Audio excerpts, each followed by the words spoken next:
Now for the speakers. Before they commence, I had some sad news. We have a well-known yacht designer and naval architect, a lot of you may know Alan Blackburn, passed away last week. Alan was the designer of Jim Hardy's November runway and Duncan 35s. He's also involved with the Jarkins and many other fine yachts. He worked with Sid Fisher. So before we start this evening, could I ask you to be upstanding and have a short silence in his memory, along with all the others who have perished at sea, who followed the sport that they love, including those 6 fine sailors who lost their lives competing in the 98 Hobart race. Phil Skeggs, Bruce Guy, John Dean, Jim Lawler, Michael Bannister and Glenn Charles.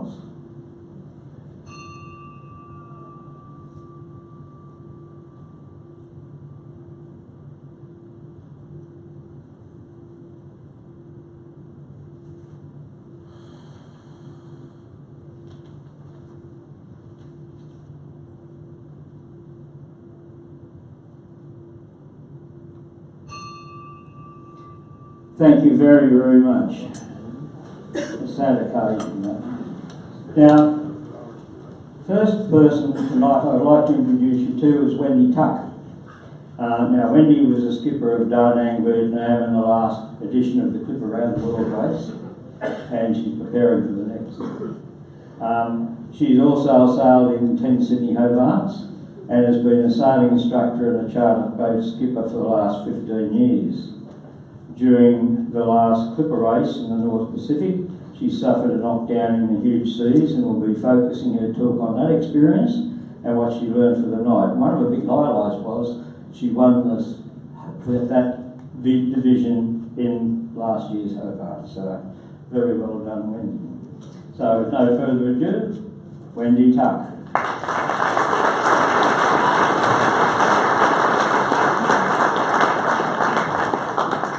Thank you for having me here.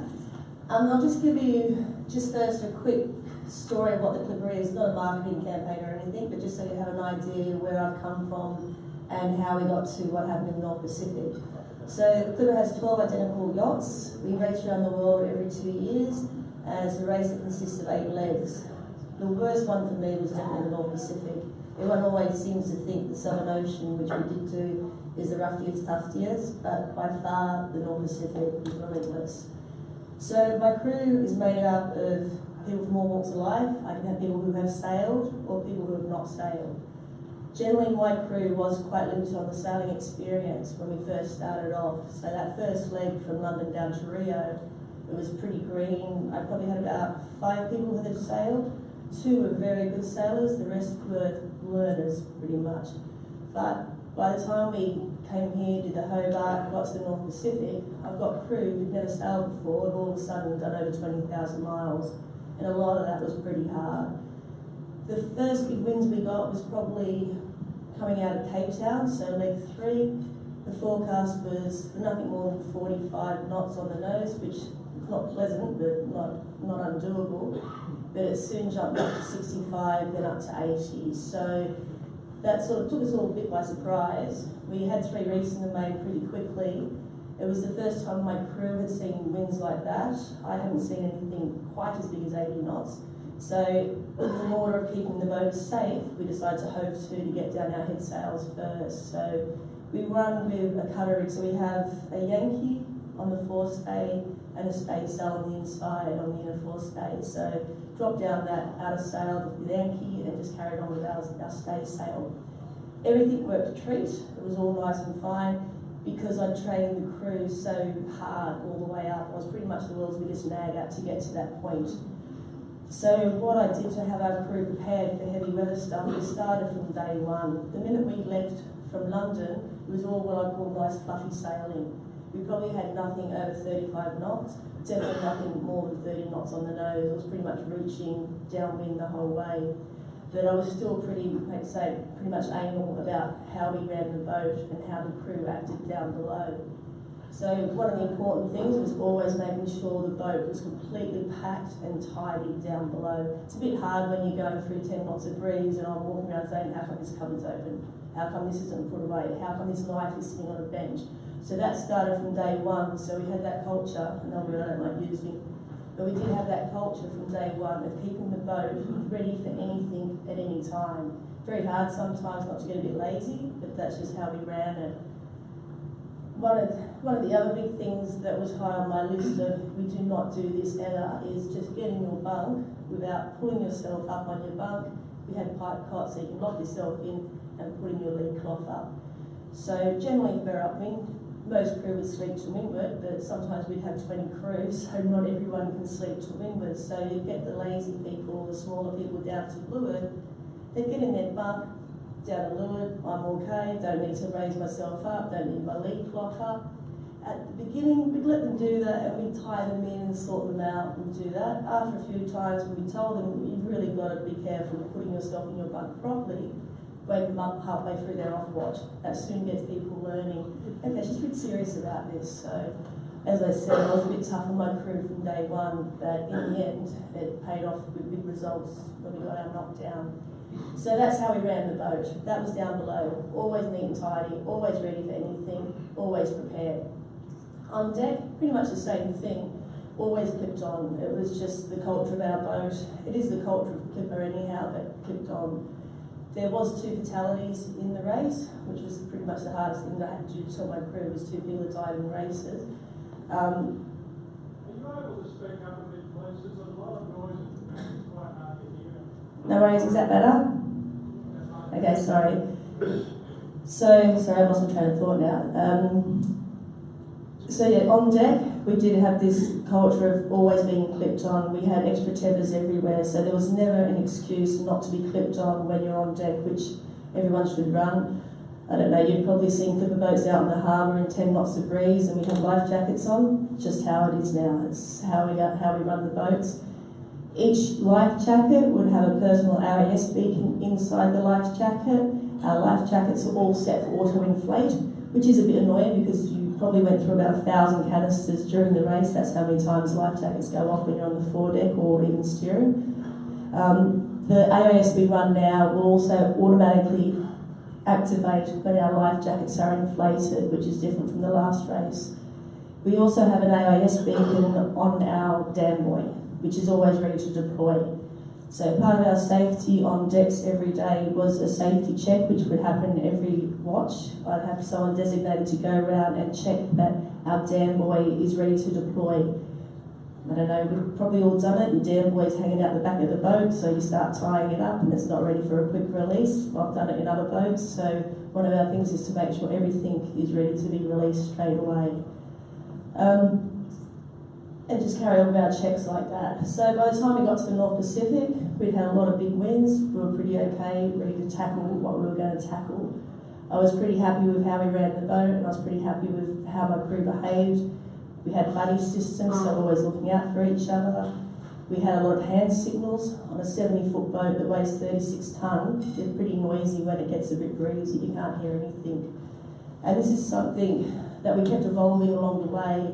I think it was in the Southern Ocean, we had a tethered man overboard, so if we were changing sails down in heavy winds, which I thought, okay, it's a bit gnarly, so I'll actually jump on the helm, so I would always just drift in and out of watches when I was needed.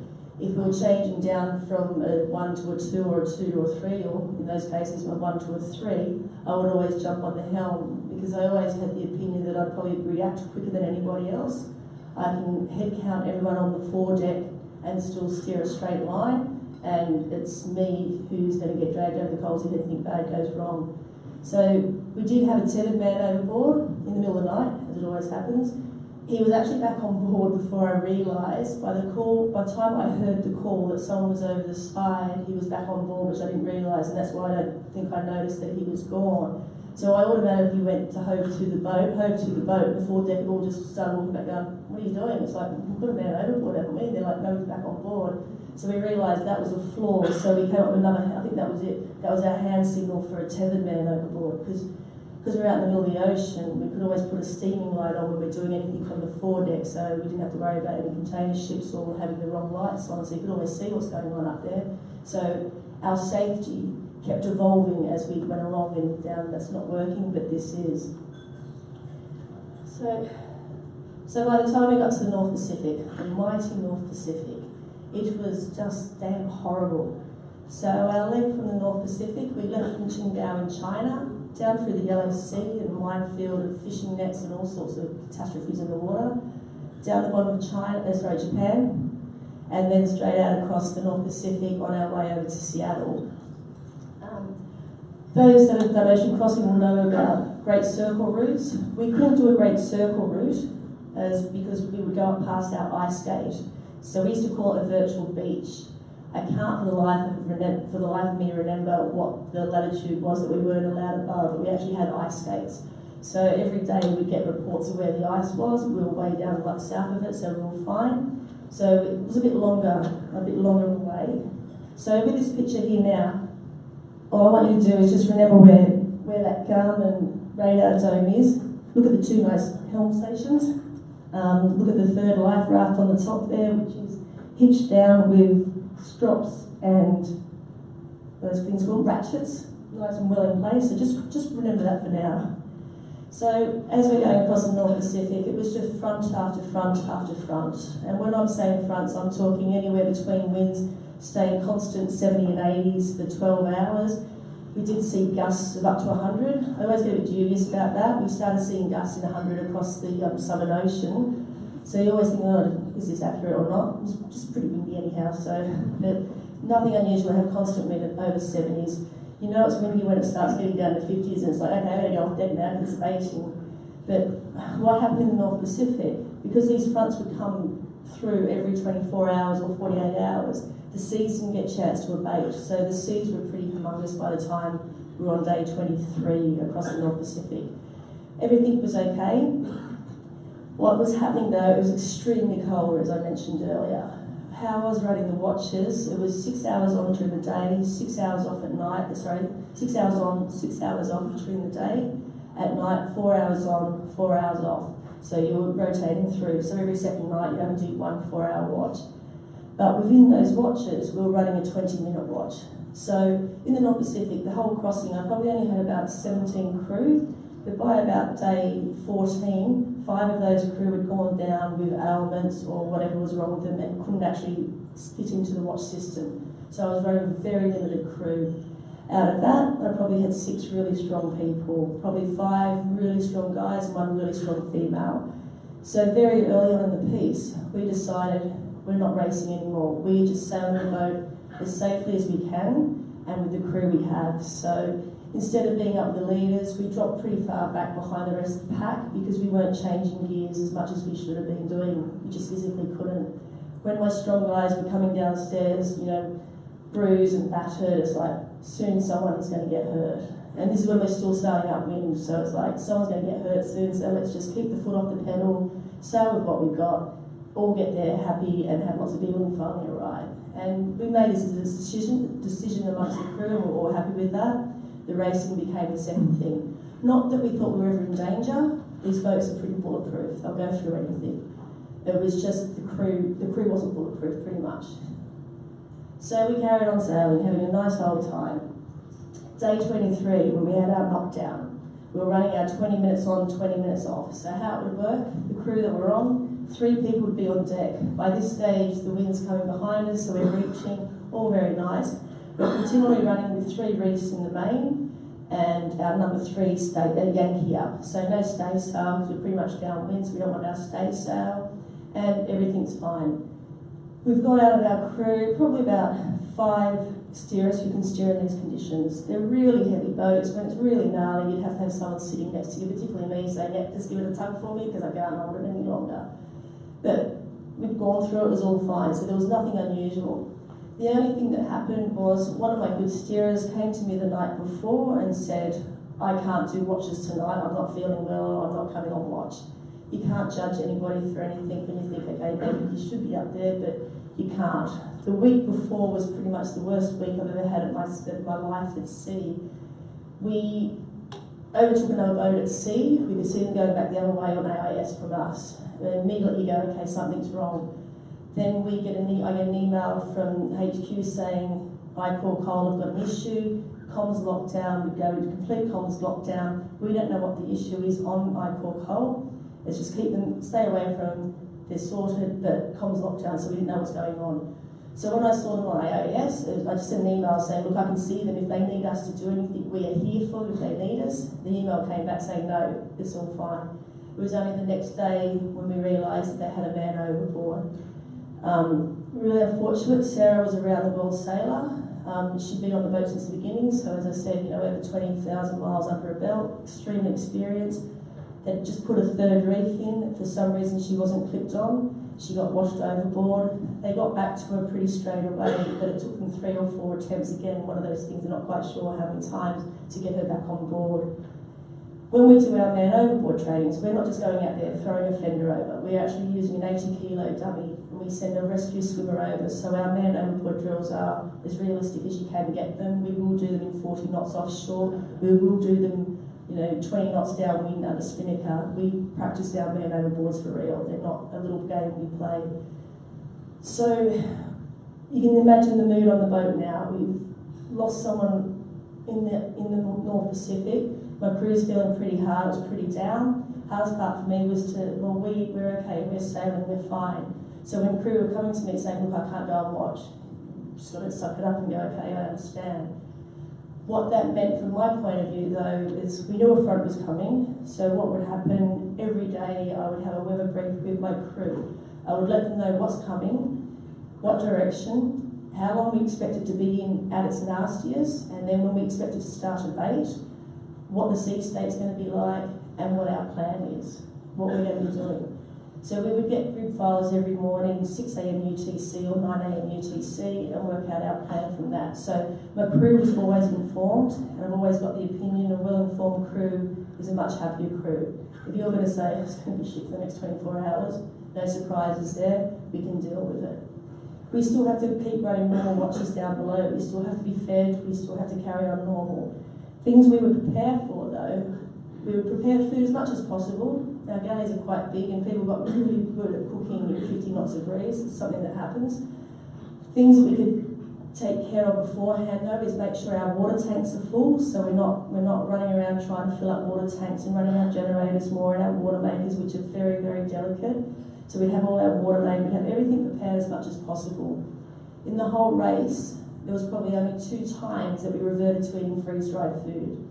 If our leg for a Southern Ocean crossing was for 14 days at its longest, we would have emergency food for another 5 days. In our case, it was always freeze-dried, so we always had it there if we needed it, only used it twice. Other than that, every time we were cooking. So, back to day 23, the 11th of April, 2016. About 1 o'clock in the afternoon. For once, something happened in the daytime, which I can't be happier about. I'd been on watch for 24 hours pretty much, so I'd drift in and out, sleep a little bit, steer a lot, sleep a little bit, carry on. Finally, at about 11 a.m. in the morning, one of my good steerers had come back on the watch. He'd been out because he needed the night off to actually sleep, and he'd been on mother duty, which meant he'd been preparing food. So when he came up on deck, sort of just said, okay, there's a baiting, time for you to go down and get some sleep now. So it was still big seas. I'm not very good at estimating seas, but they're big. I got in my bunk, and as we know, I was pretty anal about making sure everyone got in their bunk, and this is why this gets so ironic. I got in my bunk, still in my thermals, my bear suit, locked myself in, pulled my bunk all the way up, leaked off all the way up, and I was out, I reckon I was asleep within 2 minutes.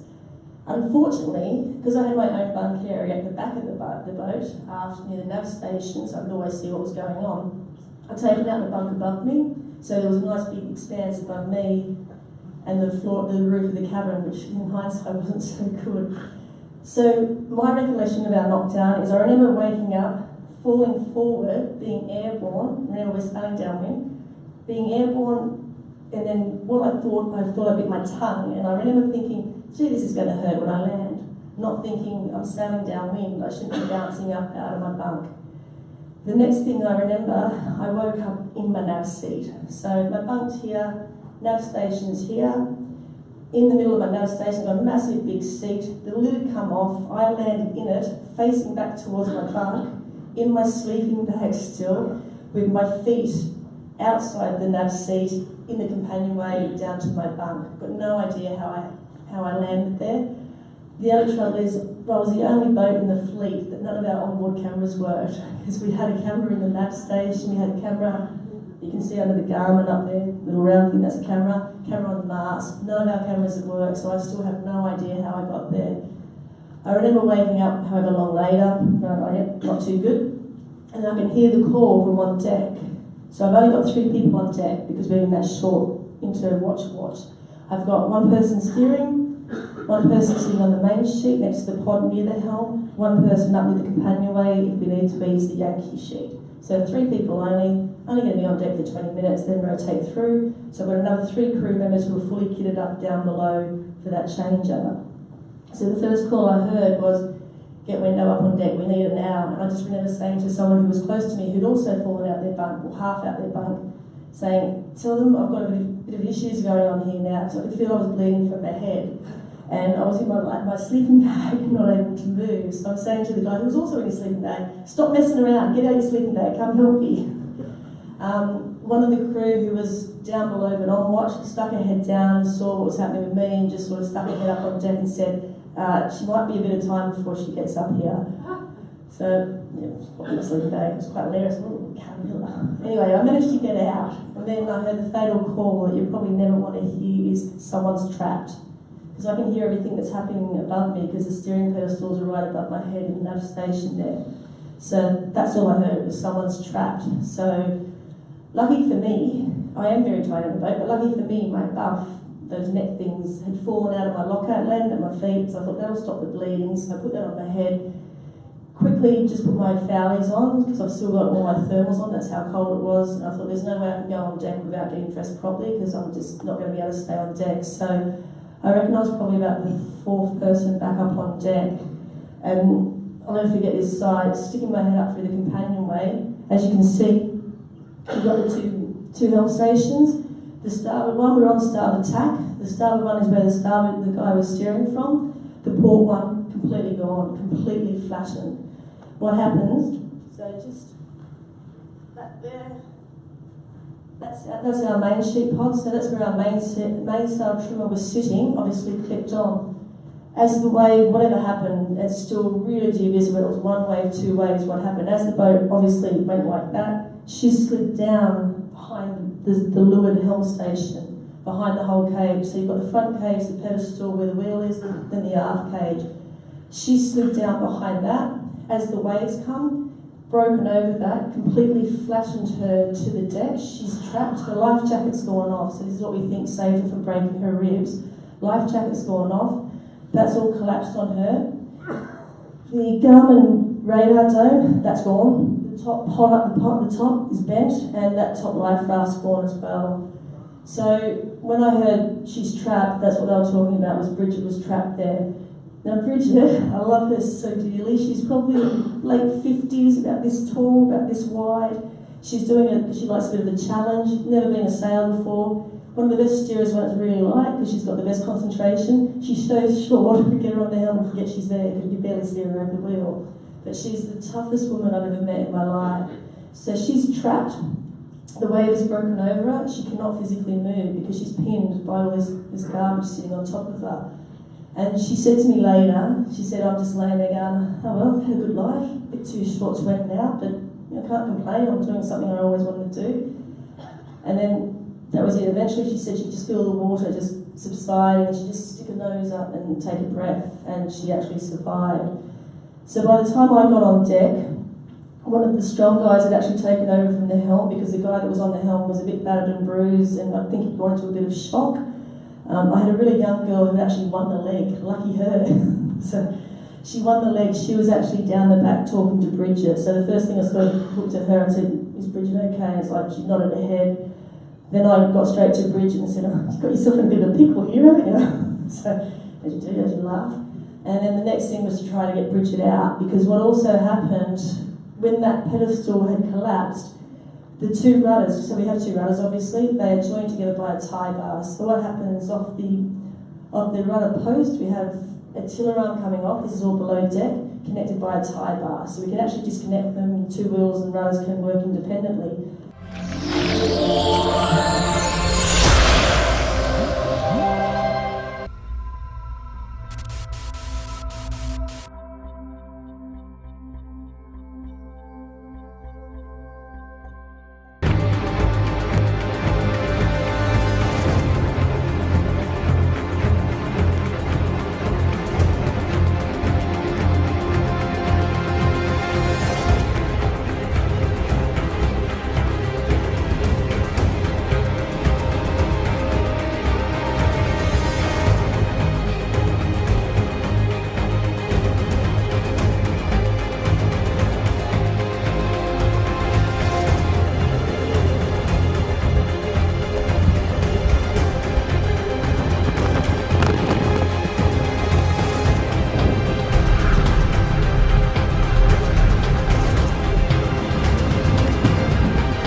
What the weather was like when you go into those situations. Our next speaker is Ed Saltis. Now, Ed's been sailing since he was a couple of months old, initially in his father's yachts, including Meltemi, but I think a lot of people around here would remember that beautiful yellow Meltemi. A very seaworthy SNS 45 back in the 70s. He's now done 35 Hobart races and winning overall in the heavy weather race of 1998. Despite his best intentions to retire, Ed has just told us he's been enticed back this year to race with Warwick Sherman on occasional court language too. Apart from Hobart, Ed has raced and cruised all over the world, including Southwest Tasmania and Lord Howe Island, New Zealand, Fiji, Vanuatu, New Caledonia, Greek Islands, Sardinia and Corsica, to name some. In a string of racing yachts by the name of Midnight Miranda, Ed and team won every offshore race out of Sydney, including the first overall in the following: the Sydney Mooloolaba twice, Sydney Gold Coast once, Lord Howe Island twice and Sydney Hobart once. In major races north, Ed has clocked up 8 divisional wins along with 4 divisional wins in the Hobart race. So I think Ed, who's got a pretty good background, to talk to you about how to get the best out of your yacht. By the way, if there's a few seats down the front here, if people could move around and talk to people at the back, if you would please. But with no more further ado, I'll introduce Ed Saltis. Thank you, Ed.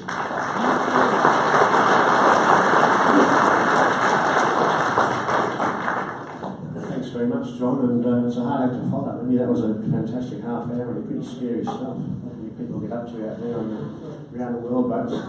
Look, a few opening remarks. I'm not an expert on heavy weather sailing, and I don't profess to, so I don't think I'm going to come here and tell you how to get through it. The biggest takeaway tonight is that Huey's in control. Huey, the god of the wind, he is in control of really nasty weather, and if he lets you through, then maybe you'll get through, but don't ever think that you've got one over Huey, because it's always the other way around. Always total respect for the sea and the wind. You can reduce the risk, but you can't totally take away the risk when the wind gets up to be really horrendous. The other thing is, unlike, although Sean has sailed small boats of course, but most of my sailing, racing, has been in lighter boats, lighter, smaller boats, 30 foot to 40 foot, light displacement racing yachts. So whereas Wendy's boat weighs 35 tonnes odd. The boats I've been racing on weigh between 3 to 5 tonnes, so very, very different situation. And because of that, some of what I might be saying tonight mightn't be as relevant to the bigger boats, but it's certainly relevant to the smaller boats that I've been seeing, so you need to just take that in mind about the comments I'm making. The photo behind was Curve 40, one of the midnight ramblers going into Bass Strait. It was blowing about 30 knots, I think, and gradually increasing. The main point with it is one of the big challenges we all have is when to change from racing hard to survival. So we're racing hard then, but in various races you've got to make the call, and often it's a gradual call, it's not just a click of the fingers and suddenly we're surviving. But it's a tough call sometimes to get it right, when we stop racing, when we start surviving. That was certainly the case for us in the 98 race, and I'll get onto that in just a bit. So look, I've got some stuff to go through here. Pre-race firstly, and a lot of echoing of what Wendy just said. Then as the storm approaches, what you can do on the boat as the bad storm's approaching, and then when you're in the storm, ways that you can mitigate some of the risk that you have facing you. So pre-race first, and again this is repetitive, but my big thing is preparation, preparation, preparation. That's what will get you through any bad blow. It'll win the Hobart potentially too, but it'll also get you through a bad blow more than anything else you can do. So pre-race, you must prepare the boat properly. We broke nothing in the 98 race on our little Hick 35, nothing broke at all. That wasn't by chance. We actually worked very hard for months before the race on checking stuff and checking it again and replacing it and making sure we were totally ready. Before every big race or every big passage, if you're cruising, there should be a work day. So before the Gold Coast, the Lord Howe, the Hobart, we always have a work day, even 2 days, where every crew has to turn up. There's no heavies that don't turn up. Everyone has to be there for the whole day, and there's a whole bunch of stuff that has to be done. My record was 5 A4 pages of work to do on Midnight Ramblers. These are boats that were racing every week, that were doing well, that could go to Hobart potentially tomorrow, but we still had 5 pages of stuff to tick off to make sure that we were totally ready. So it's all about preparation. And everything comes off the boat. I mean everything. The boat gets cleaned down to the bilges, and then the crew put all the safety stuff back on. So as opposed to reading up on a wall where all the safety stuff is, which I think is very overrated, crew actually get down below and pick up stuff and put stuff away and know exactly where the first aid, the emergency gear, where everything is. Offshore training is also very important before a big race.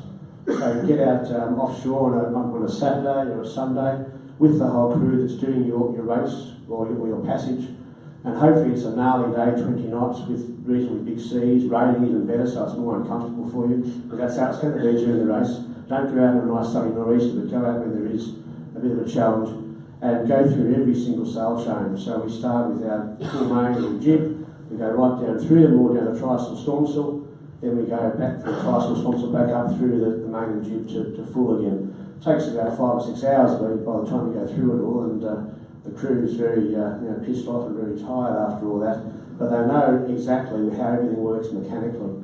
The reefing especially, try 1,000 reefs. It isn't enough practice for reefs.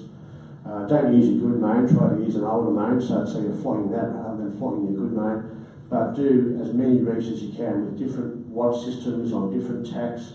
Try a reef when you're reaching, try a reef when you're on the wind, when you're running. So reefing is second nature, because in a race like the Hobart, you've always got to reef somewhere, and so many boats pull out of the Hobart because they've blown their main out because the reefing procedure wasn't right.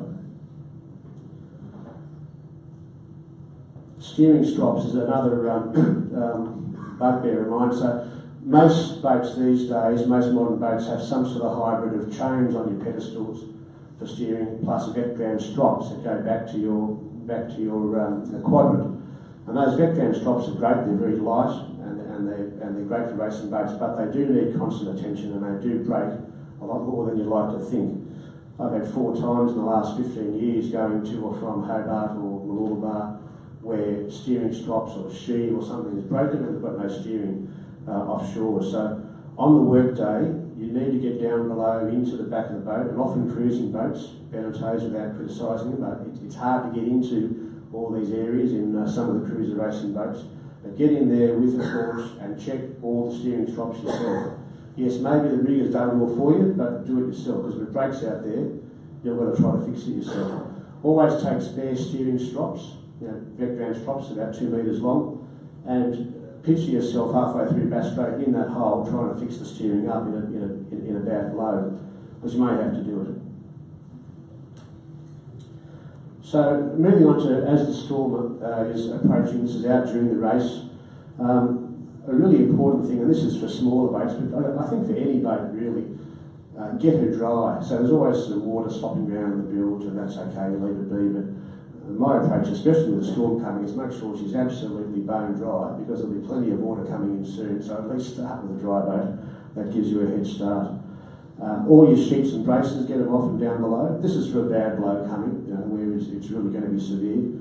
Sheets, braces, maybe your tack lines, if you've got asymmetrics, get them off and get them down below, stowed somewhere securely, so there's less mess and clutter up on deck.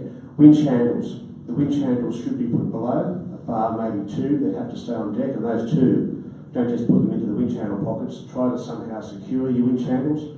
In the 98 race, we had 5 handles to start with. We lost 4 of them during the bad blow because we didn't do enough about protecting our handles. We got knocked over several times and the handles went to the bottom of the ocean.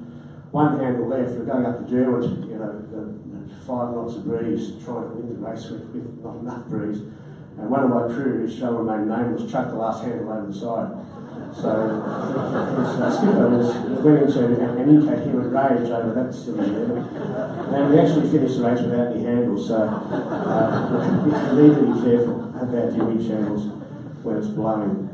Look, this is something that mightn't apply so much these days, and I know Sean being a rigger would be all over it, but back in the days of the inline spreaders, you had to have a mid-stay, or even just a jury rig mid-stay going from your first spreader or somebody up there down to the bow of your boat, because when there's no mainsail up, the mainsail keeps the nice bend in your mast. When the mainsail's gone, the mast has a tendency to try to invert the wrong way. So this stay keeps your mast forward. Now these days with swept back spreaders, it mightn't be the same problem, but just have a think about it, that maybe it's further insurance, if you're cruising or racing, to have this stay holding your mast forward so it can't invert. I've had masts invert with that very issue when you had inline spreaders. Moving on, storm gear. So tie your storm gear to the steps at the main companionway. So rather than where it's stored down the back or wherever it's stored, get it out as the storm is approaching, tie it with sail ties to the steps so you can get to your trysail or get to your stormsail just as soon as you can. It may take 5 minutes to try to get the stuff out of wherever it is and underneath the sails and in the dark, and that 5 minutes might be enough to tear your main because the main's got to come off, and a 5-minute delay can be catastrophic for your important mainsail. So have your storm gear ready at the steps, ready to go. The other thing I've always done, and this is through School of Hard Knocks, but back in the 94 race, the 50th race, we were on a tiny boat called New Zealand. It was a light displacement half-tonner, 30 foot long. We were crazy back in those days. We were going through Bank Strait, blowing hard, 35, 40 knots, gusting higher. And Bank Strait, as you may know, has a big funneling effect of current and waves come out of there. We had a huge wave hit us and we were inverted to 180 degrees, so the mast was down here and the keel's up here. It didn't have a great maximum stability factor, I hate to say, so we actually stayed down there for about 30 seconds, upside down like this. But the main lesson was all the stuff, all the missiles that Wendy speaks about, there was stuff going everywhere that we thought was safe, that was dangerous. No one got hurt, but a lot of stuff fell out of stuff at areas that it shouldn't have fallen out. So ever since then I've been anal about making sure, I just go through my 180 degree test on a boat. If you're upside down, what can move? The batteries, how secure are your batteries really? If they're up there and you're down here, will they really stay up there? So just check your batteries really carefully. Things like kettle on the stove. We've had a kettle fly through the air and bash some guy in the head coming off the stove.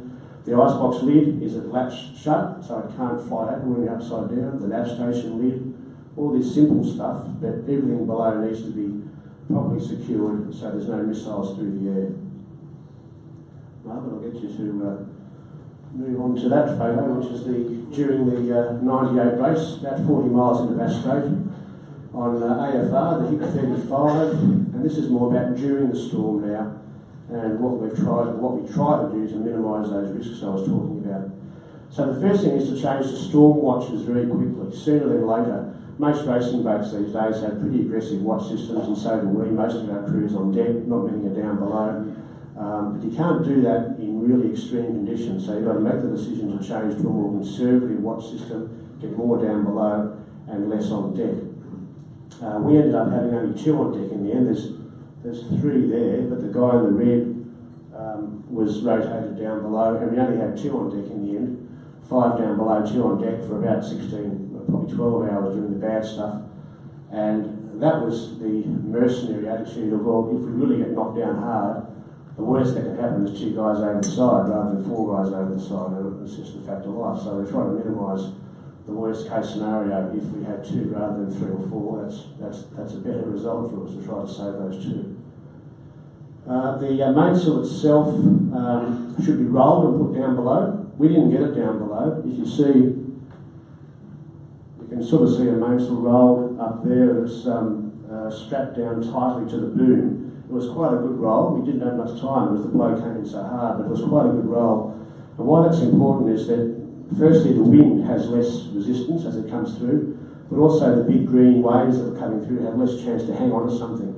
If it's a very roughly flaked mainsail with a huge amount of area, a wave loves that. It'll hang on to that and it'll take the boat over with you. So preferably my advice is get the thing down below, so it's not on deck at all, but at the very least try to roll it properly and securely and tightly to the boom, so there's a minimum amount of area exposed to the weather. One of the things I've always believed in, and frankly saved our lives in '98, was this mantra of 60 degrees to the wind to survive. So if you look at the waves and the wind there, we're basically 60 degrees from where the waves and wind are coming, give or take, because you go up over the waves and then pull away over the other side. But 60 degrees on average, but keep going into it. No matter how bad it is, you've got to keep going into it, I believe, in a small boat especially, rather than turn and run.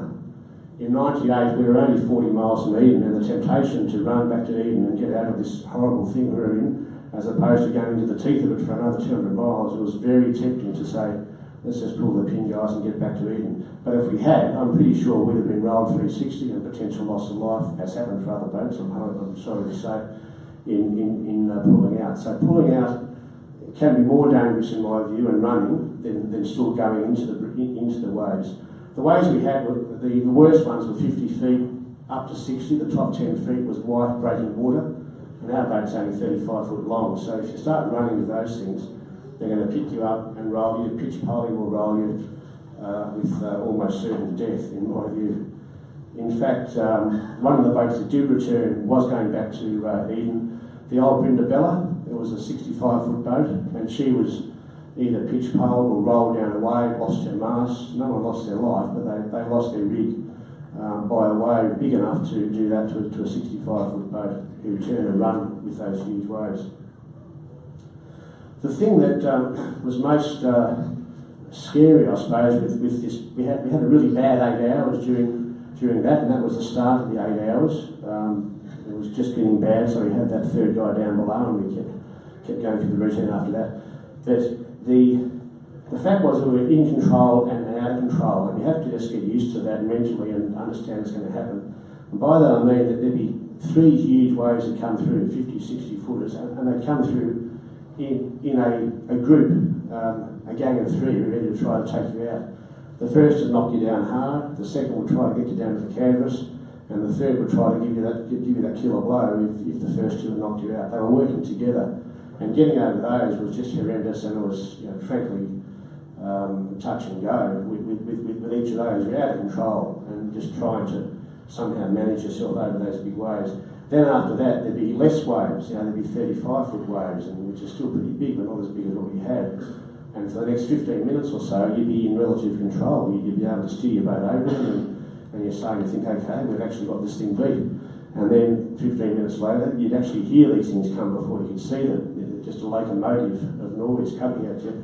There'd be these 3 big waves ready to try to take you out again. So this in control, out of control thing was a really tough gig we had to try to contend with. The other thing with the storm itself, we had a wave spotter, and that guy that's sitting there, second guy from the back, was our wave spotter. So he had the difficult job of sitting with his legs over the side, facing the storm with a face mask on, and his job was to call wave at the top of his voice into the ear of the guy that was steering, because there was so much noise you couldn't hear.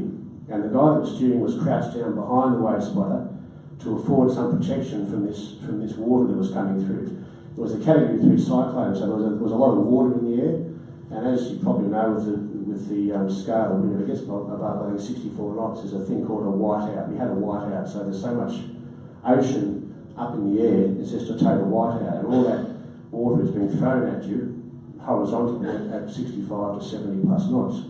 To look into this unprotected, it's like someone poking a bunch of forks into your face. It's just very, very painful. So the guy that pokes out his head out behind the wave spotter when he hears wave has about 3 seconds, or had about 3 seconds to assess how the wave was.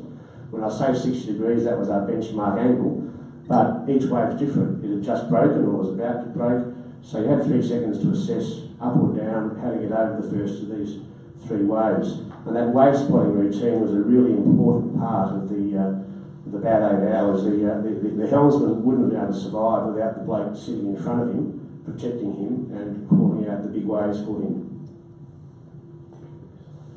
I'm running a bit short of time, so I better try to get through some of this. Steerer wearing short tether. So this is, I've been washed off the helm numerous times, and if you think you can hang on when a green wall of water comes across, you can't. No matter how strong you are, that green wall of water is going to wash you down to the back of the boat. So you must be tethered on, obviously. But what I find is useful these days is to have a strong point on the gunnel, either side of where you steer, and you use the 1 metre short harness, not the 2 metre, but the 1 metre short harness attached to that point on the gunnel. So you're tight against the strong point, and as the green water comes through and tries to take you away, you can actually keep steering and you're tight on that 1 metre tether. I found that's very useful in smaller boats, especially where you get a lot of green water taking you out from the steer's position. Food and water during the bad blow, you mustn't forget to eat and drink. Huey Trahan is one of my heroes, and he's a fantastic sailor. Back in the '93 race, very bad Hobart, he did a talk here one time. I've never forgotten what he said. Look, I survived 2 days on Jack's biscuits. I was just eating a little Jack's biscuit every now and then, and that was enough for me to get through, because it was horrendous conditions, hard on the wind.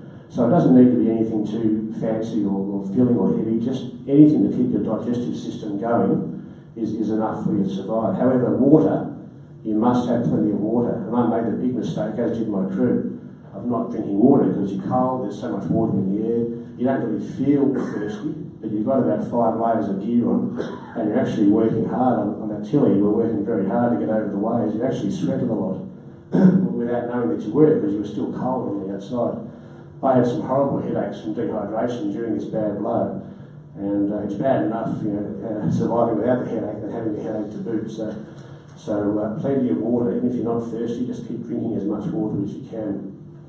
Positive talk, and this is all touchy-feely stuff, but it was really important for our crew who worked as a team together. We had guys constantly saying, the clouds are clearing in front, look, the waves are getting smaller. Half the time it was bullshit, but it actually helped.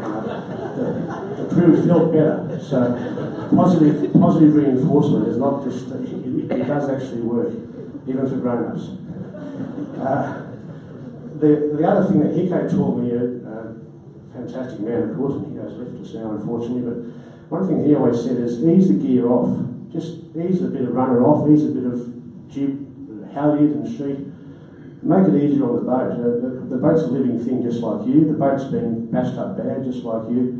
If you can ease the boat and make it easier on the boat will come back and assist you. So treat Watch as a living thing, because she is in my view, and if it's easier on her, it should be easier on you. In a short race, when you're bashing to the top mark, yes, you launch off waves and you keep your trimming angle at the right number and you get to the top mark as soon as you can, but all that's out the window in really heavy conditions. You have to try to steer over the waves, not crashing off the waves, and just ease a bit off everything so the boat gets a bit of a break. Get in your bunk. I'm just reinforcing what's been said. Whether you're on a 35-tonne boat or a 3-tonne boat, you must get in your bunk. So I've had guys dive onto the floor exhausted. They've been so stuffed from their work, and they become missiles getting thrown through the boat as you fall off a wave or you get laid over. Cracked heads, cracked ribs, 2 broken shoulders, broken ankle, broken hand. All of this down below. In my 35 Hobarts, I can't recall one injury on deck, but I can rattle off a whole bunch of injuries, some which made us pull out, which happened below decks. So always get into your bunk and be aware that that is the most dangerous part of the boat, down below, not on deck. On to the next picture, thanks. I think I'm just about on time here. A few other general observations. Look, leaks will always happen. That forward hatch you reckon you fixed, the stem fitting, the bobstay fitting, the mast sock, it hasn't been fixed. When it blows hard enough, the water finds a way in and plenty of water comes down. On smaller boats, just opening the hatch to get a crew up and down, you get a bucket or 2 of water down every time that happens. So the boat gets full of water very quickly, and it's demoralising to be on a boat where it looks like it's sinking, basically. You've got to keep the water out of the boat as much as you can. And we always had a very trusted guy. My co-owner, Bob Thomas, was good at this. His job was always, and it's a tough job, but to be down there with a bucket and a sponge in the bilge regularly, every half hour if you have to, just sponging water out, up into the cockpit, back and do it again, so the boat stays relatively dry. Otherwise you get very wet. The bilge pumps don't work at that well because you're on you all the time, and bilge pumps are in the bilge. The bilge is up here. Most of the water's down in the leeward part of the boat, and there can be 10, 12 buckets sloshing around down there. I've never been in a dry boat in my life where it's blowing hard, so maybe it's just me, but the boats I always sail on seem to be always very wet. Okay.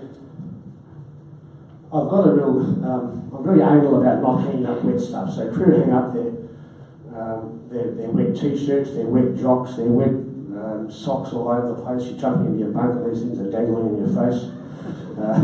There's no way they're going to dry because the humidity down below is wetter than it is on deck. So these things aren't going to dry. Whenever I find one, I just chuck it over the side, or I chuck it into a pail of water. So make sure that this guy won't do it again. Don't hang up stuff. So, and stuff does get wet, so what each person has to have in his own crew bag is a wet compartment in your crew bag. You put all your wet jocks and socks and t-shirts into that wet compartment, but never hang it up. I'm religious about keeping the boat superbly clean and functional, similar to what you've already heard. If a boat's functional, you can get through a lot. If it's not functional, then stuff starts going pear-shaped very quickly. Always hang up your wet weather gear. Don't just chuck it around the place. There's a spot for your wet weather gear. Always make sure it's hung up. Seasickness, people have a real stigma about seasick. To me, there's no stigma at all. Most people do get sick at some stage in their life.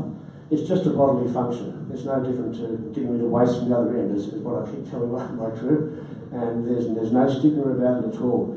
The only problem is if you're sick and you stop doing your watches and let your mates down, then it's an issue. But being sick per se is just like having a pee over the side. It's not a big deal. Just keep doing your work and life goes on. The other thing I'll just change to the last picture is to show that we... Oh, okay. That was around in Tasman right after. Here we are here home and safe. The 7 of us all got through the 98 gale. I want to say something that mightn't be correct politically. I've never been really politically correct, so I'm not going to have to change my ways now. So I apologise in advance if this offends anyone. But my personal view is that seamanship versus the safety security blanket, seamanship's far more important. It's more important. Okay, so seamanship, in my view, these days is underrated. Safety certificates and all the gear we have to have, while it's important, is overrated. By that I mean, don't assume when you go to sea that all this safety stuff's going to save you. If it blows hard enough, no matter how much safety stuff you have or certificates, you've got a good chance of dying. What will save you is great seamanship. So, going forward, work on that part.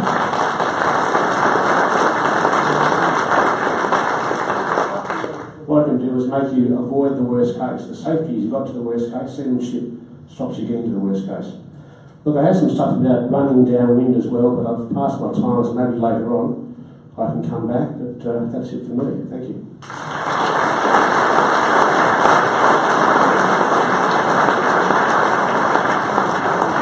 Thanks, Ed.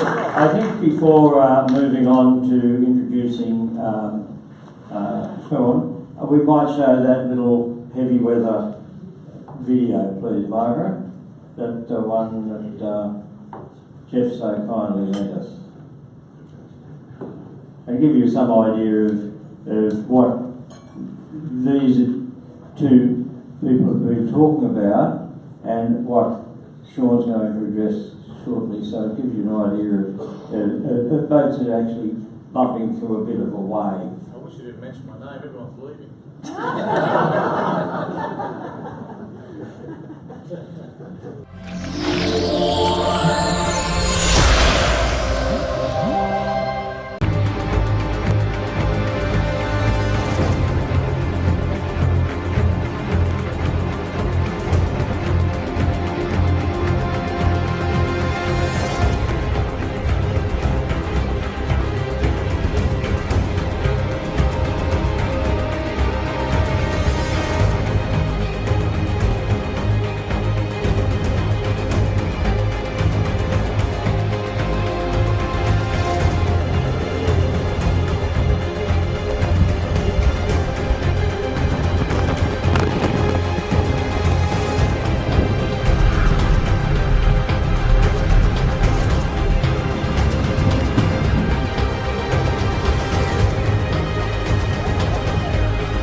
We're going to move on now to Sean. What else? Now, Sean started out, he's competed in 26 Hobarts, and he started out as a rigger and now operates an Oaks Group, which includes 3 boat yards, historic Rossman ferries, and a business on the harbour. Like Ed, he sailed all his life, and he sailed on a huge range of yacht designs: the water ballasted yacht Xena, the Super Maxi Loyal, Team Australia to Trimaran, and of course the beautiful Maluka, the 80-year-old small gaffer, a regular Sydney Hobart, often the smallest yacht in the Hobart fleet. Tonight Sean will talk through a different approach for each yacht and the challenge that faced each in heavy weather. After which we will have a little talk and among the committee, your presenters, and we can hand out we're going to be restricted on time, as you realise. So what we'll do is, if anybody has any questions, we have to keep them down to a minimum, and there'll be a handout sheet. You can get one if you wish. Okay. So with no further ado, We'll address these at the end of the night, so you want to write a question on there, we'll gather them up and address them at the end of the year. No? All right. Good. There you go, John. That's it. Otherwise, you're going to read.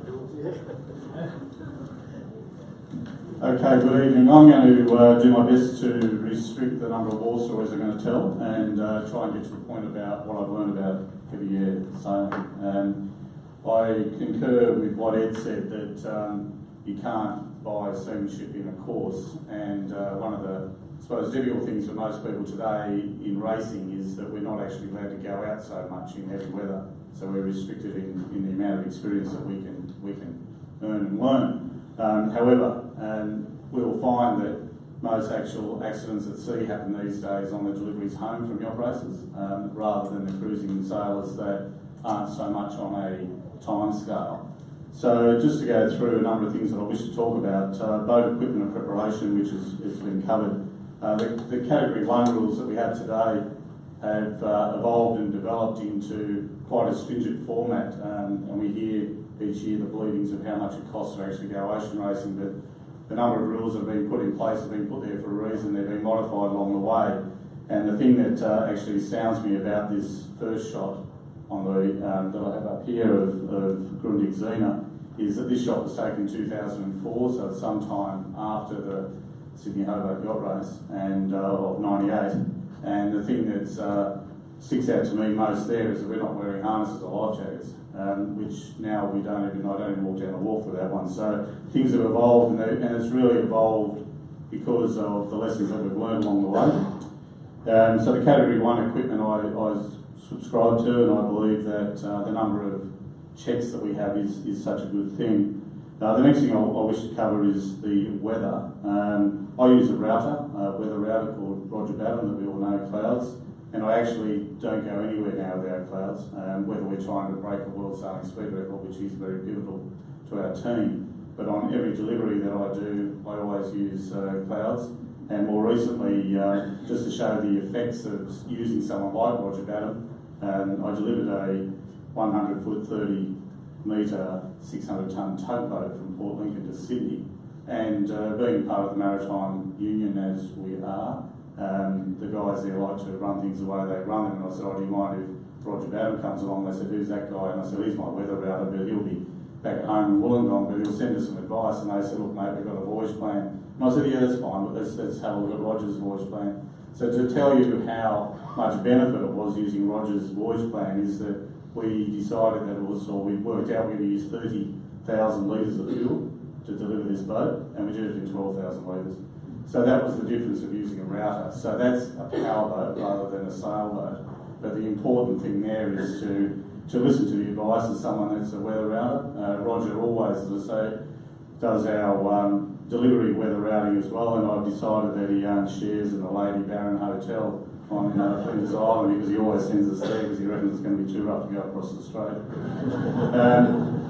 So the other thing which sounds a little counterintuitive as well, and probably Ed was going to go towards this with the downwind sailing, is that there's times when you need to sail faster and times when you need to sail slower. And I know that sounds counterintuitive to race boat sailors. We have examples such as when we've set records where our weather router will say speed the boat up because the seas are going to be 12 to 16 metres if you don't, and then he'll say slow the boat down because the boats are so fast that they can sail through actual weather systems. When we get on to Maluka later, that's a totally different kettle of fish. Ed and Wendy touched on the whole people thing. To me, it's extremely important to stay warm and dry. Wendy spoke about a talk that I did here some 12 years ago, and I passed around what was a weather jacket with a seal. That was a new thing in those days. Again, there's no excuse today to be cold and wet. There's such good wet weather gear out there. I have got a sponsor by the name of CYCA, by the way, that handles really good gear. So there's no excuse to be wet. This boat on the screen here, Sydne, is the boat that probably taught me most about ocean sailing and the right way to set your boat up. We were incredibly anal about water below. We were incredibly anal about being cold and wet. We actually sailed this boat into the Southern Ocean in the middle of winter to try and break the world 24-hour record, which was probably one of the more silly things we've ever done. And when those guys are together, the six of us, and someone says it's cold, we just look at each other because you've never felt cold like that cold. So we learned a lot from that. We learned about cuddling another man. So and after that, I decided that I'd just keep the water out rather than cuddle another man.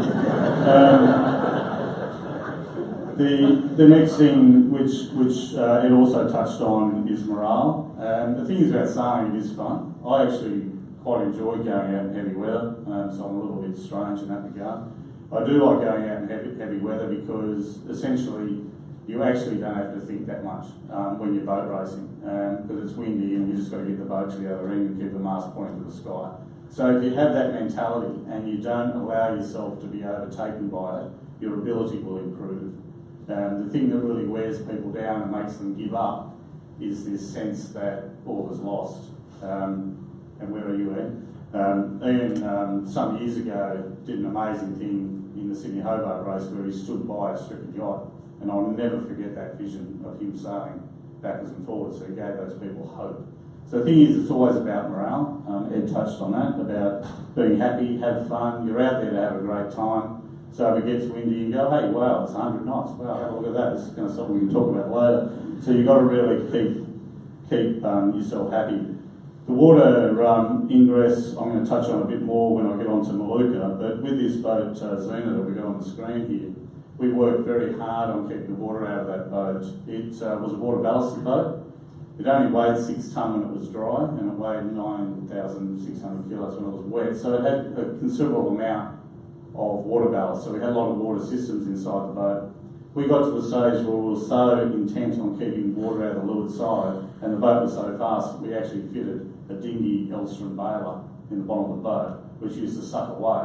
So listening to that thing slurping away, we knew there was no water in the boat, we knew the boat was going faster, and moreover, it kept the people more happy because they didn't have to bail. Bailing takes a lot of strength and effort, and also brings down morale. Discipline below on all my boats, whether it's trimaran, the Maluka, especially Maluka, because I don't like getting my pillow wet, and on the Sydne days, it was always about going down below and changing out of your wet gear. I've got a gentleman who sails me at the moment who's done a lot of Hobarts. He sailed with Hiko a lot, and he always believes he has to be at the ready.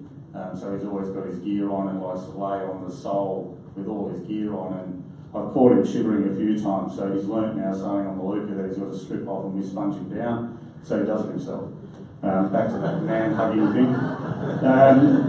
The other thing we haven't touched on yet is going to the toilet. We touched on it a little bit. I don't subscribe to having a leak over the side. Perfectly good thing called a piss bottle that you can use. And again, look after each other, and when it's passed up, do the honours and tip it out, because after a few days of the old drip down below, it's not that pleasant. So again, it's on this theme about discipline below, keeping things tidy.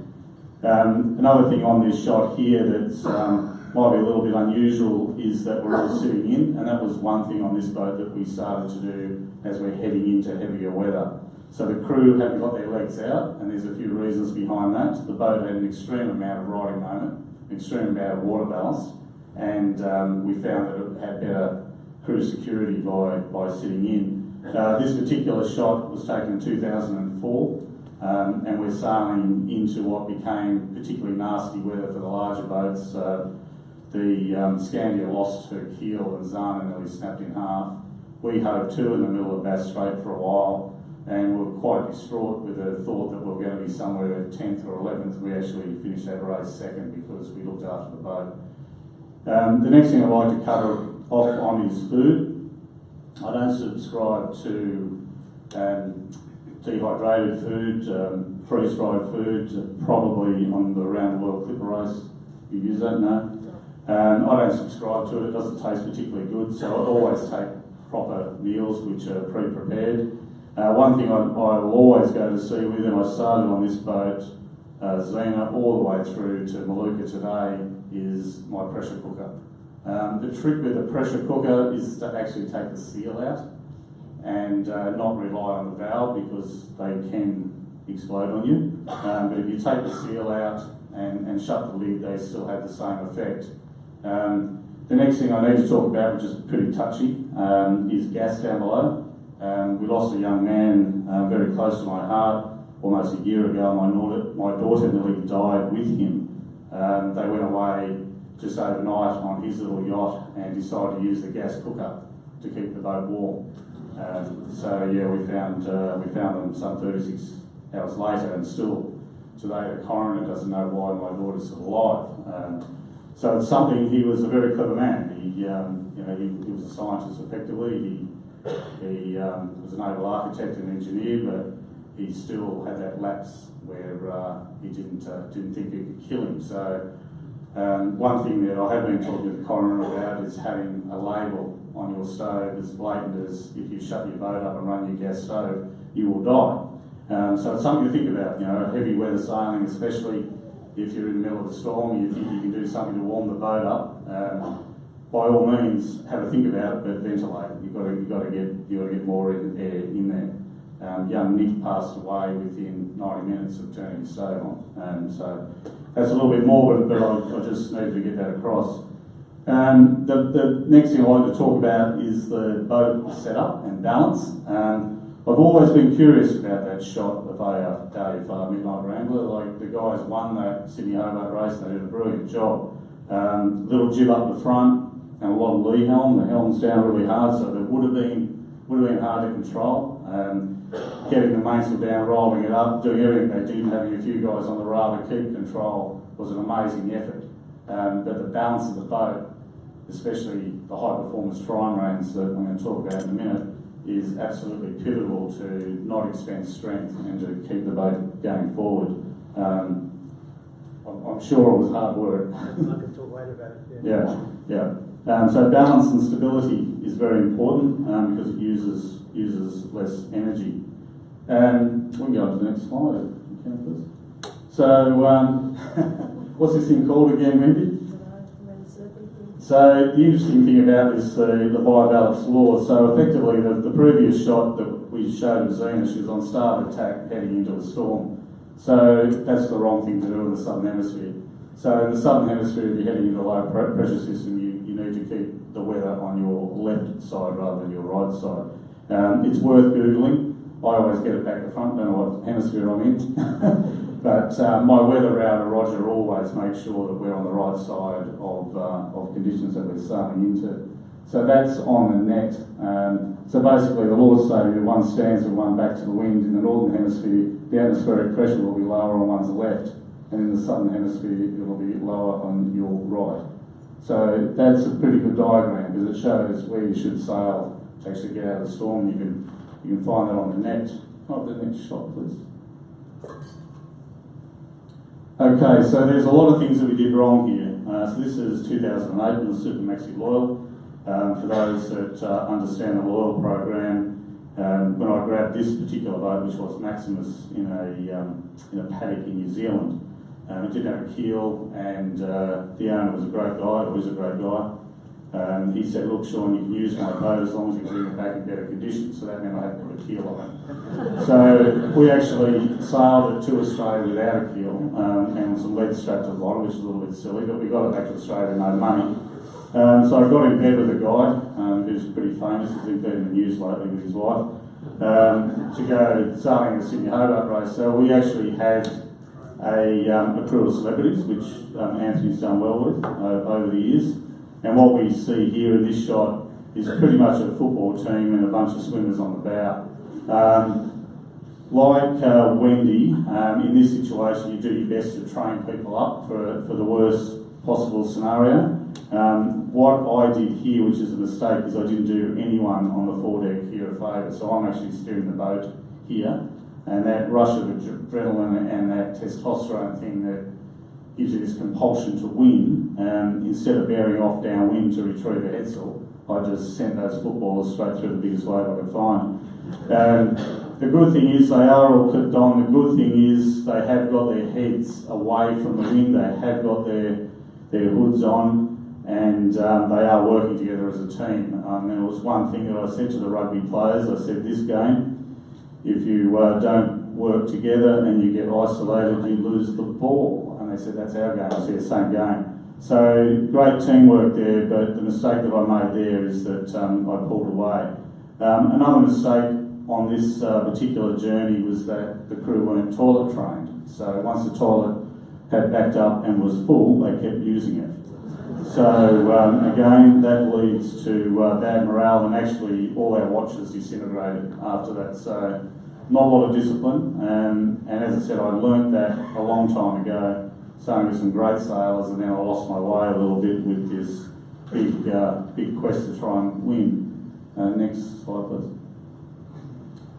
So this is a fairly contentious boat, this club actually, and it's actually up there with one of my most favourite ocean-going compliant yachts. It is a yacht, believe it or not. So this shot here is taken when we set the Sydney Hobart World Sailing Speed record of 29 hours. So Roger Badham sent us out into an East Coast low. So the big difference here is that the breeze is on our port side. Okay, so we actually started in all but a southerly that was going east. And Roger said that we had to just lump it out the first night, keep the mast pointing to the sky, and then everything would come good for us. So this is this bi-balance law working correctly. So Roger sent us out in an East Coast low. We tucked it out in very lumpy seas.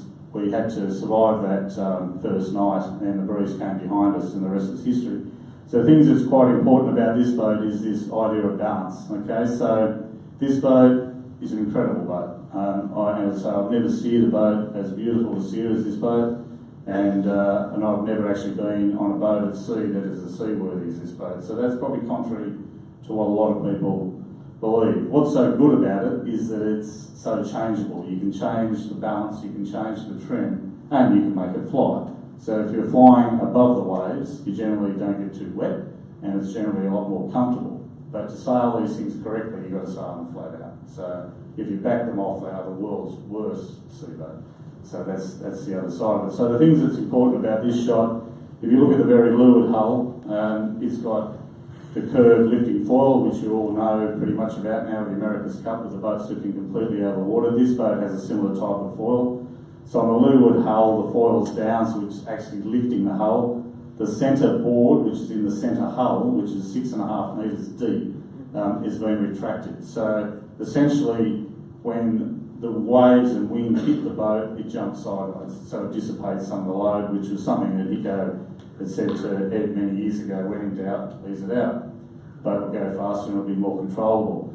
The mast cants through some 22 degrees to windward like a windsurfer, and it rotates so you can put the power on and off. And the other thing is it also has water ballast in the aft section of the main hull. So it is a pretty cool seaboat because you can do a lot with it, but you have to sail it well. The times it's been most hairy in this boat has actually been in extreme downwind conditions, and when in those conditions we actually bring the mast all the way to the back of the boat, take all the sail area off, and you're still doing 35 knots. So that's pretty hairy, but you just really have to have faith in the raft and learn how to sail them correctly. Things I've learned about sailing this type of boat, when we set this record, my son was quite a young man. He was just turned 21. I wouldn't take him on the trip because his mother said that if you take him, I'll kill you. And so I benched him, and he had the bottom lip quiver going for about a week, and said, "Dad, I've done all the work, you should take me." So I did take him along, and the thing that I learned from my son and his mate Andy is that they have no fear. They need to learn from people like us. They have no fear. So they did all the work, so they put all the reefs in and out, and we just sat back and watched. So it worked pretty well. But that combination, which I was fortunate enough that I came through the Dick Beerman era, the Kangaroo Birtles era and the David Kellett era of great seamen. And then set up, and then out the end of the bowsprit is a furler, which we use as well. She has a dedicated trysail track, which I subscribe to. Gaff rig may seem unwieldy, but out of all the boats that I've reefed, it's actually the easiest setup to reef, and the reason being is the mast is dead straight, so when you ease the sail down, there's no luff curve, so the sail doesn't get bound up. Fishermen pretty much worked it out. It's called a fisherman's reef, or scandalising the gaff, and my guys learn how to do it on their own now, so you just let the peak get off. The gaff just sits out sort of 90 degrees and then you just reel it all in. So it's a pretty simple setup. So she's next to the trimaran, she's pretty well up there. She's a great little lifeboat. I wouldn't call her the best sea boat because she is slower, and you've got to sail differently because she is slower. So to sail her in something like a 660 nautical mile race, you have to be prepared for everything. So we take a lot more tools and a lot more equipment in case something goes wrong. The last race last year was heavy running. We were fortunate enough to get down there in just over 4 days, which is a record for that boat. We did a 240 nautical mile day, so you work that out, it's pretty good for that little boat. We drove the boat particularly hard. Downwind is what Ed wanted to talk about as well, but what you need to understand with boats and this whole balance thing that I'll try to explain as easy as I can. A power boat like this has a propulsion unit under the water that drives it through the water. A sailboat, hull here, the propulsion is up here and it's trying to push the bow down, unless you've got hydrofoils, that's another thing. So it's trying to push the bow down. So old-fashioned boats like Maluka, they're very full in the bow, so they've got quite a bit of buoyancy. The mast is a long way forward, so they tend to push the bow down. So what I learned from Xena and what I learned from Team Australia is a little bit of water ballast down aft ain't a bad thing when you're heavy running. So with Maluka this year, we actually let the cockpit fill full of water to push the stern down. Now, it was legal, Ed, because all we did was leave the sea cocks open.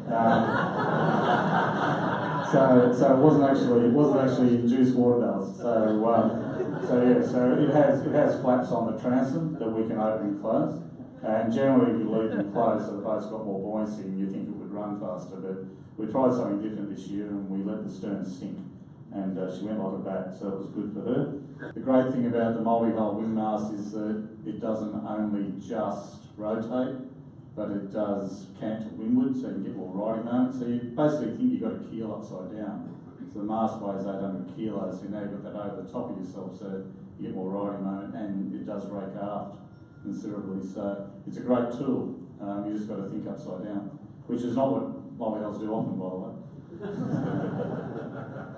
Does that answer your question? Yes, Nick? We've got another one here. Just one of them. Off the wind survival conditions in the multi-hull, when it's getting really sick. Yeah, well, yeah, I spoke about it quickly before. So, look, it's really a case when you got foils, you can keep the bows out of the water. So pitch poling is the big concern. So it's really, as Ed said, if you're going fast, you've got control. It's really when you back off that this whole drive and lack of buoyancy takes over. So as I did that really quick, where the drive force is coming from, you got to think that, what they're sailing around the America's Cup, the hulls don't do anything, they're just a foil delivery device. So everything that's keeping the boat going forward is the foil. So if you've got something that's just got buoyancy in the bow, right, you've got to look at where that drive force is coming from and how it's going to pitch pole it. So in a multi-hull, it's about keeping the bows out. So Ian Hansen sailed off to Hobart for the Wooden Boat Festival, and a little boat called Smoky Cape, which is a brilliant little double-ender that Jack Earl built many years ago. And I think his forward hand's 90, or is a pretty young bloke. Anyway, so they left Eden and decided they'd go off in fairly adverse conditions, and it started to get rough, and they just decided to heave to and read a book. She's a pretty cosy little boat, and they just, how many days later in? About 7 days. Yeah, so they laid a hull and all was well, and they continued on. And I think one of the main things, everyone says to me, what is the biggest difference between sailing something like Team Australia or Loyal going to sea in rough conditions and sailing something like Maluka, and it's this thing, it's called the watch. Like, it doesn't matter how long it takes for you to get to the other end as long as you get there safely. That's all I've got to say.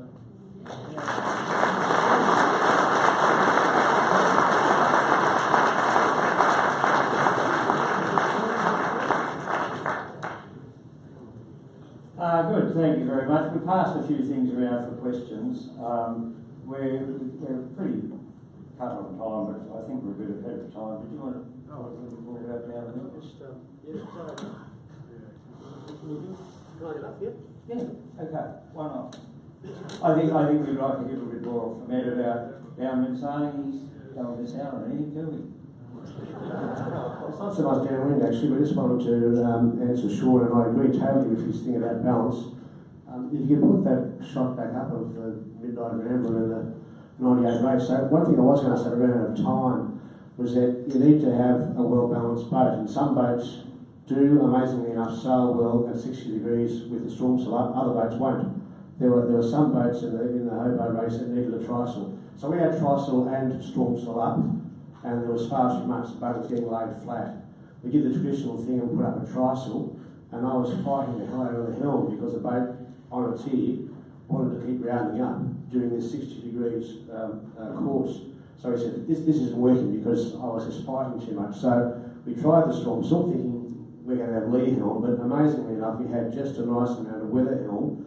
I and the boat were as one. We were steering with a bit of neutral, bit of weather, bit of neutral, bit of weather, with the storm sail up. But I hasten to add, that was just our boat, and other boats won't work with that sort of configuration. You will need a trysail rather than a storm sail. Which one do you go for? I don't have the answer, but normally you can get a feel for your boat when you're in 30, 40 knots and she's heeled over really heavily. You get a feel how much weather helm it has, whether it's going to behave itself or round up straight away. This boat, for whatever reason it's designed, was conducive to that sort of setup, and I had great balance, but the next boat will need a trysail rather than a storm sail. So it's a horses for courses thing, I believe. That's just one point I wanted to. I can talk about downwind if you like, but maybe questions. What's the best way forward? Downwind. So we're sure and raised a lot of great stuff. Totally agree with it all, and Wendy as well. The one thing I wanted to say was that often you're thinking, oh, God, we're about to broach or Chinese jibe here, let's get some gear off because it'll make it easier for us. We were in the 2009, I think it was, Southport race 8, I forget now which one, but it was blowing a stinking southwest to southerly, 45, 50 knots, it was that hard. We were off Ballina, Evans Reef Ballina. We had the race won in terms of our opposition, we were way in front of who we had to be in front of. So we had a reef in the main, number 4 up, poled out, I think, or reaching, maybe we were reaching, and we were smoking along. We said, look, what if we fall over here? We're going to break some sails, we're going to break our boom, we could have some rigging damage. We actually can't lose this race. Let's just make ourselves bulletproof by putting further reductions to the sail area. And we got home, we still won the race we had to win, but it was a much harder sail because we had less sail up.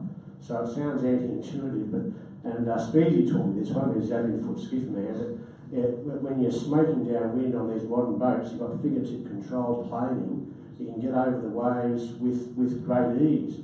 When you start taking off your gear, then you start coming off the backs of the waves, and you're manhandling the boats, you're putting pressure on those vector strops I was talking about. It's a much harder gig. But the only thing is, if you do fall over with more sail up, then you will break something. So I suppose it's about assessing how good your downwind helmsmen are and how good the crew is.